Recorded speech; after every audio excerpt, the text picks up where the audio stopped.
Buongiorno. Or buonasera. Or buonasera. Salve. Salve. Ciao! We're learning them all. Buongiorno.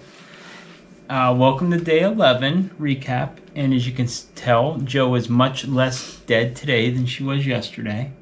Thankfully. Still can't breathe. Yeah, she has marketably improved since yesterday. Yep. So, actually, even since this morning. Yeah, well, again, aside from major nasal congestion, we're good. Excellent. Yeah. We had a good day today. We did.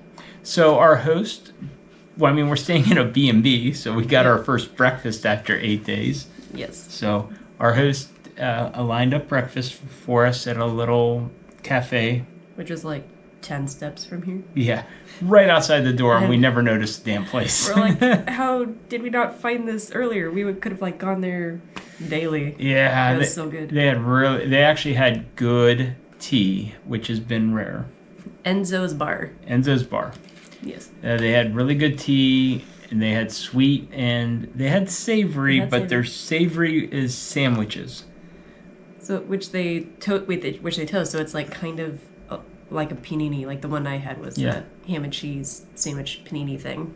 So it was it was good. Yeah. They have again, not my first choice for breakfast food, but I'll take it over glazed croissant. Yeah. We are planning that breakfast tomorrow at the Washington Cafe, which we ate at, I don't know, 3-4 days ago. Yeah. Good American breakfast. I'm getting 3 orders of the French toast. Yeah, omelet, French toast. Oh, yeah, we can't wait. We already said we need to sit at a big table because when we were there before, the tables are small. Yeah, you get your own table. I get my own right next to you and rest for food.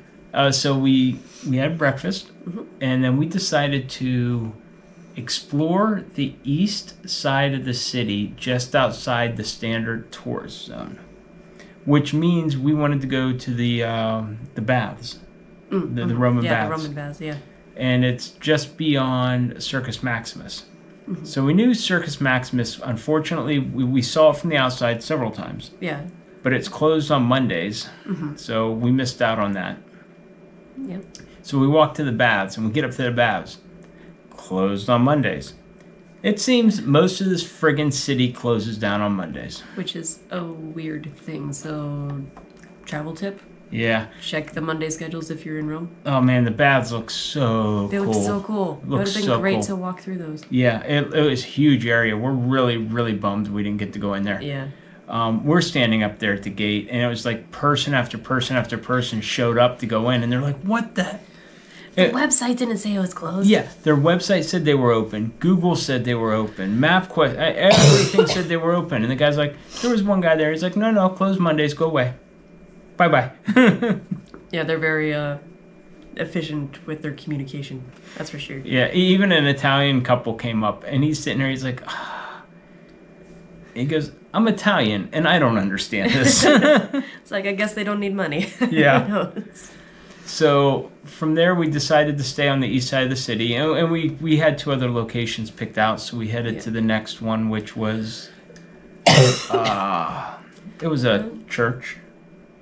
Yeah, it was some sort of basilica, like St. Mary Major's Basilica. Yeah, St. Mary. I think you got it right, St. Mary Major. It was cool. It was cool. Yeah, nothing. And I think that was the one where we paid the extra money to do like the extra 15-minute tour. No. I thought that was the one. No, that was the one where we paid the money to go to that courtyard museum. They had all the little statues around the outside. You're thinking of the next place we went. So the first... Okay, maybe I'm getting the names mixed up. The first basilica... No, you have the name right. The first basilica, St. Mary Major, we went in and we did a little museum. So they don't charge you to get in the churches, but every church has a museum and they charge you for the museum. So we did this $4 courtyard museum walk. It had all the pillars with the olive tree in the center. Yep. Walked around. It was silly. It was cute. It was cute. Yeah, here are a couple good. Yeah, I'm sure I have pictures up already. I like some of the pictures of the pillars surrounding the garden. Yeah. where it still had some of their shiny mosaic work still stuck in there. So that was cool to see. Yes, I mean, it was like a donation. It was like a $12 donation to the church. Yeah. It's like, okay, cool. Yeah. We came out of that, and then we did the Holy Steps. Yeah, the what Holy was Steps. the flash name here? was Sanctums. It was like Pontification Sancto something. Basically, it's the sanctuary of the Holy Steps that were allegedly walked by Jesus during his passion. Yeah, once on the way up and then on the way down. So they had these wooden steps in the middle of the church. You go in there, and they had a egress and exgress. I don't know. They had one section, and I think the stairs were marble, but they were like I thought they were wood. No, the stairs we went up were marble. I thought the stairs were still marble, but they were sections of it were covered by wood to kind of like preserve. Oh, maybe things, but in the middle, you were required to crawl up the stairs. Yeah, the only way you were allowed to go up the sacred steps is if you crawled up them on your knees.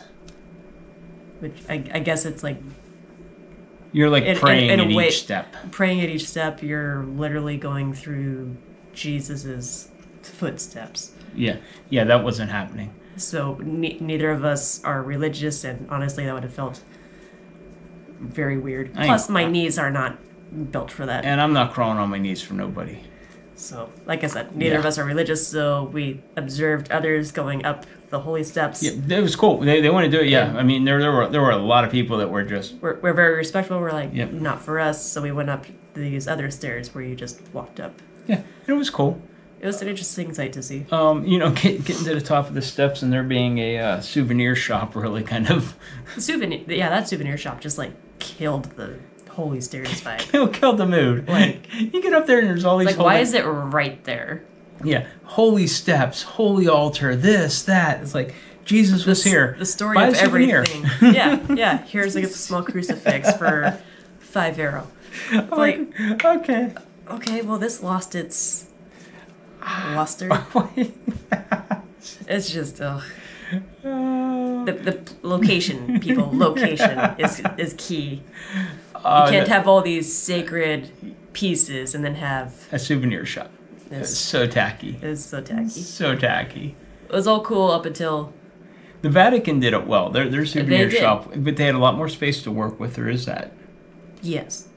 But I would have put that souvenir shop in like a pop-up tent in the courtyard. Like, don't have it in the same building. Oh, man. If you want to keep that aura of holiness, pop-up tent outside. My personal take. I don't know what the logistics are. But I digress. Yeah. So from there, we continued walking. And it's long walks. Every walk's like 20 minutes between location. And I tell you what, in that sun, it was 70-some degrees, but that sun was hot. Yeah. We walked to Basilica Papel. Insert name here. Insert name here. Bloop. Bloop. That was impressive. So when we walked into that one, they had instantly somebody grabs us like, you want to take a tour? English tour, really cool. Starts in like 10 minutes. Like $6 a piece. Yeah, they have a 15-minute tour. We're like, okay. Okay, well, we'll take a tour. Yeah. Go upstairs, really neat, really cool. So, worst tour period. Yeah, that we've had ever taken. The guide did not speak English. I think she spoke English. She spoke enough to say, "Photo, okay, come here." So there's like 12 of us on this tour. Yeah. We climbed 3 flights of steps. We get to a little room that had like 2 Pope apparel there. She pulls up her phone, fumbles on her phone, and hits play. Mm-hmm. And we listen to her phone do a little talk, and she's just pointing as her phone's doing this stuff. Yeah, she's basically playing the audio guide. Yeah. And then she walks us over to the spiral staircase, hits play on her phone that talks about the spiral staircase. And then she walks us and she's like, look here. And then, work with what you got, but... Another donation to the church. That's how we're viewing it. We've done our charity donations. It was so bad. It was so bad. But the Basilica was quite the stunning. church itself. I want to say that one was the St. Mary Major, because that was the one where the audio was talking about how The snow.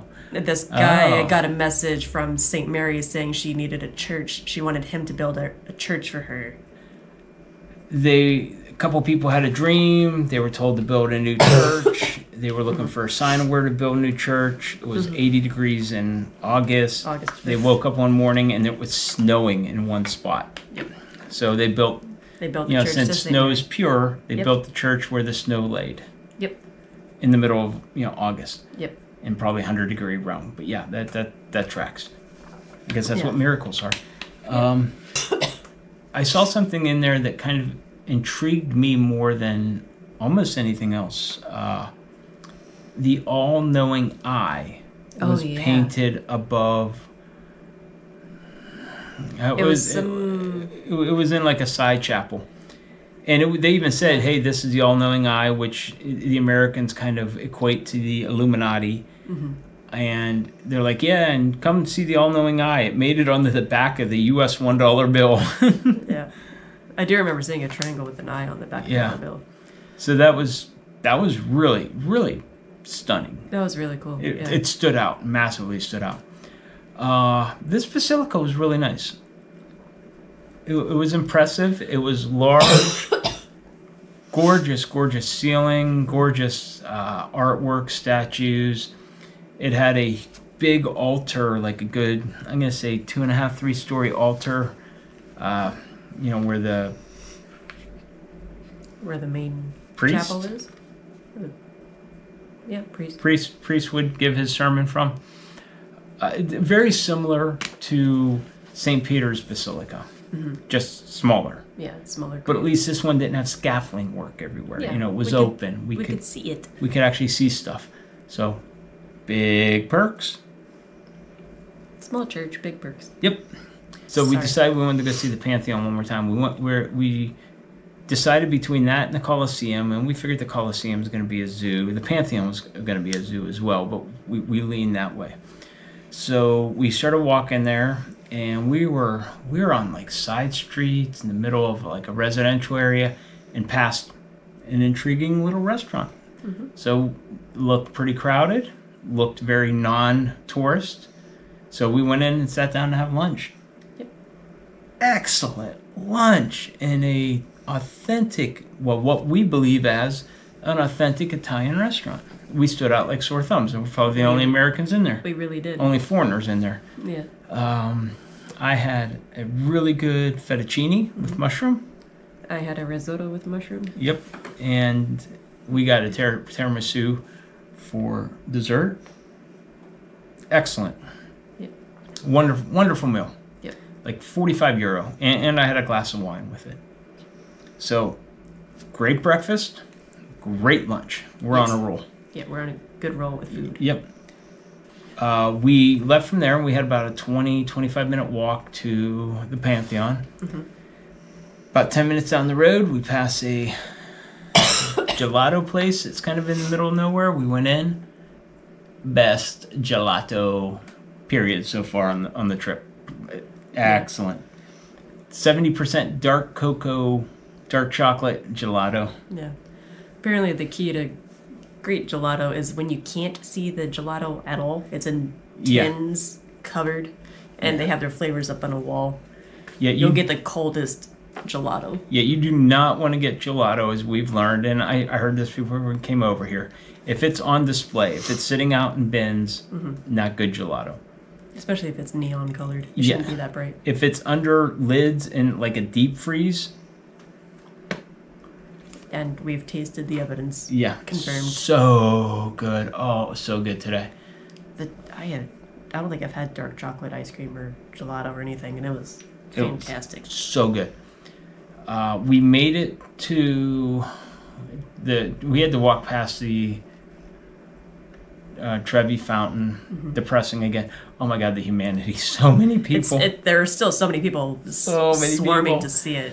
But you and I are just so bummed that there's no water running. Yep, buzzed by that. Got over to the Pantheon. When we went into the Pantheon, we basically walked right in. Yeah, which was wild because we got in at like 9:30, 10. Yeah, we just walked right in. Yeah. It's a monster. Yeah, afternoon crowds, monster however. line. And when we went in, I mean, there were maybe 100 people in the Pantheon when we were in there. Yeah, but I think there were like But you had space. triple that. Oh, if not more. We were in there. We had space. We had 4 or 5 feet around us all the time. We took pictures with the phone on the ground and No jostling. no nothing. jostling. We just wandered to and fro, and it just looked like a sea of people in there. It looked miserable. Betcha because it was because everything else was closed on Monday. Yeah, serious. Good point. Pantheon and the Coliseum were like 2 of the main attractions, plus the 3 that we saw that were open on a Monday. So we walked back to the B&B, and there's a place right down the street from us that I had kind of scoped out, wanted to surprise Joe with yesterday, but she didn't feel well. She was feeling much better today on our way back, so we lucked out and we walked by. The place was open. Mm-hmm. And this place is kind of interesting. It's run by a single guy. David. Shout out to David. And if you go in there to take his tour, it's a 20-minute to 30-minute tour. He closes the shop. So he locks the door, and you and him are the only people. You shall not be interrupted during your tour. Very private tour. Very private. So he's got to fix that because he'll never stay in business because he's losing customers all the time when they're walking by. Anyway, the guy's only been open a month, and he's trying to figure out how to run his business. Why don't you tell us what this was? What it was? It was fun. I was super scared though. So you walk in, and the first 10 to 15 minutes, he gives you the history / theory behind all of the different types of armor, weaponry, shields that the Romans used over time. So it was a progression. During this, yes, it was. Yeah, during this period, they'd have this type of shield, this type of sword. Yep. The next period, they learned they would now have this shield and this sword. Yeah, they would basically learn from their enemies, perfect that technology, and then, as David put it, then mass produce it. Mm-hmm. Basically. So learn, adapt, produce, and that's how they became the tanks, basically, during their prime.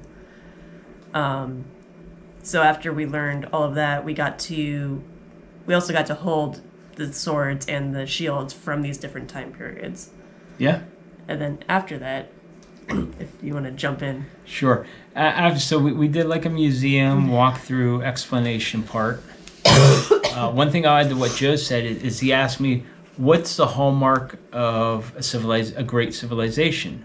And the answer, he said, according to most historians, is the lasting impact and the lasting legacy of that civilization, which Rome has had a very lasting legacy. Yeah, which makes them one of the more successful empires during time. Yeah. He said one of the other things that really has made Rome succeed is, as Joe said, anytime they would lose a battle, they would examine what their enemies did or what their enemies had that was so advantageous over them. And then they would adapt, and they would take it on, they would replicate it, they would improve it, and then they'd mass produce it. And I looked at the guy, I'm like, it sounds a lot like China. He goes, yeah, I know. He goes, that's exactly what China's doing.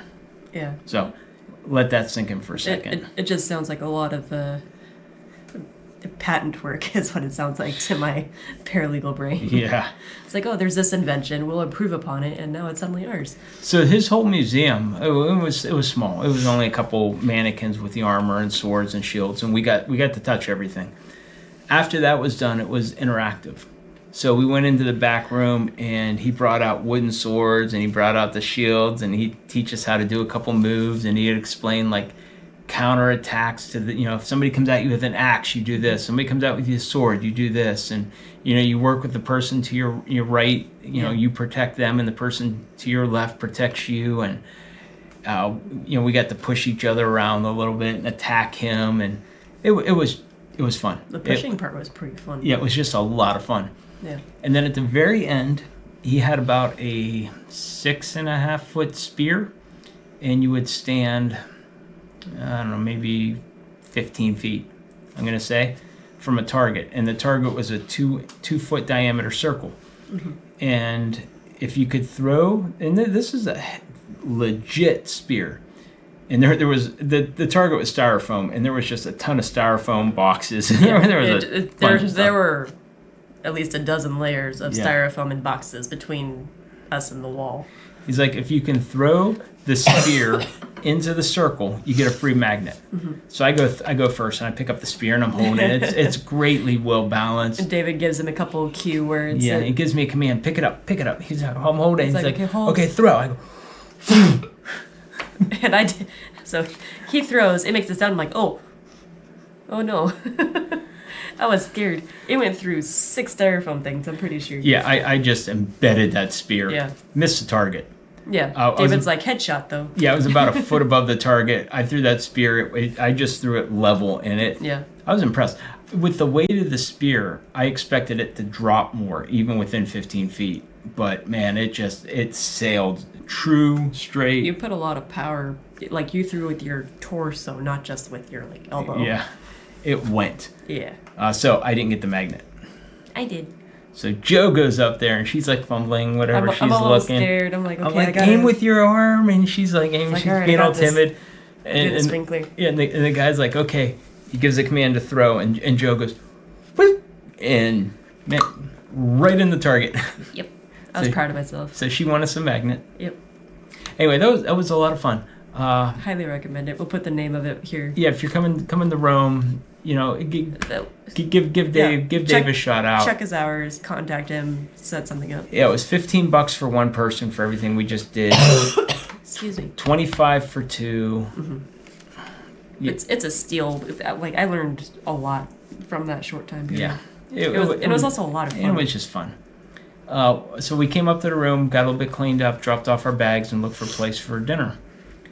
And we found one place, I'll close Monday. Found another place, I'll close Monday. We're like, come on. Why is everything closed on Monday? I'm jonesing for a true Napoli style pizza. Yeah, we'll go with that. Yep. And we find this place, 5-minute walk from here. Emma's. Yep. We're like, sure. Yep, Emma's restaurant. Let's go over to Emma's. We go over to Emma's. It looks like any other restaurant on the outside, outdoor seating. We walk up. We don't like the outdoor seating. Just too many people smoke. Outdoor seating is not fun. We walk up. She's like, "Do you have a reservation?" I'm like, "No, we don't have a reservation." She's like, "Okay, come with us." And she takes us inside. Monster restaurant. Gorgeous decor. We were woefully underdressed. And stinky. And stinky. They take us into the basement, or the second lower level of the restaurant. Just gorgeous restaurant. Stunning interior. Best friggin' meal we have had in Rome. Best meal. Not a lie. Oh my gosh. We got an appetizer that was smoked salmon with some kind of wasabi sauce, but it was extremely mild. Very mild wasabi sauce that just complemented the smoked salmon in a very magical way. Yep. A very, very magical way. Yeah. We got a red cow pizza. Yep. That basically means it was made with a certain type of cheese that was aged for 30 months. Yep. Yeah, it was a margarita. Yeah, the margarita red cow. And even when I order, the waiter's like, "Nice choice." I'm like, "Yeah." Like when we get a nod of approval, it's like, we may not understand. Yep. We're so sorry, but we know food. And then I ordered a white wine to go with it, and he's like, "All right." Yeah, We're learning. I just ordered the meal well. We're learning that white wine is the default out here. Yep. So we had this incredible appetizer. We had this incredible entree. We're enjoying this wine. I'm like, screw it. We're going to get a dessert. And we got a cannoli deconstructed by spoon. Which is basically, it was a cannoli that was smashed up and came in a sundae dish. Yeah, Yeah, like a sundae. It was good, and there was like some sort of like very pretty disc set on top, So and it was just very good. I got detailed pictures of it. Yeah, I'm sure we have pictures of the food up here. So good, just an incredible meal. Yeah. And we're back. We're back in our room. We are going to be doing our last load of laundry. We plan to leave this place with all of our laundry clean. Mm-hmm. And just, if we don't have laundry at the next place, we're screwed. But we're trying to be as prepared as possible. Yeah, we'll make it work. We're doing our last load of laundry. We're going to pack up. We're on the road tomorrow. Going to take a taxi to the train station. Yeah, I got to make sure the train's not on strike tomorrow. I haven't heard anything, but Yeah, I haven't seen anything's anything either. possible. Yeah. If it's on strike, I have no idea how we're getting I guess to it's going to be expensive Florence. taxi. No, I think they got buses running, but we'll figure it out. Yeah, we'll find a way. Anyway, we will catch you tomorrow. Yep. Thanks for hanging with us today, and we'll see you tomorrow. Arrivederci. Arrivederci.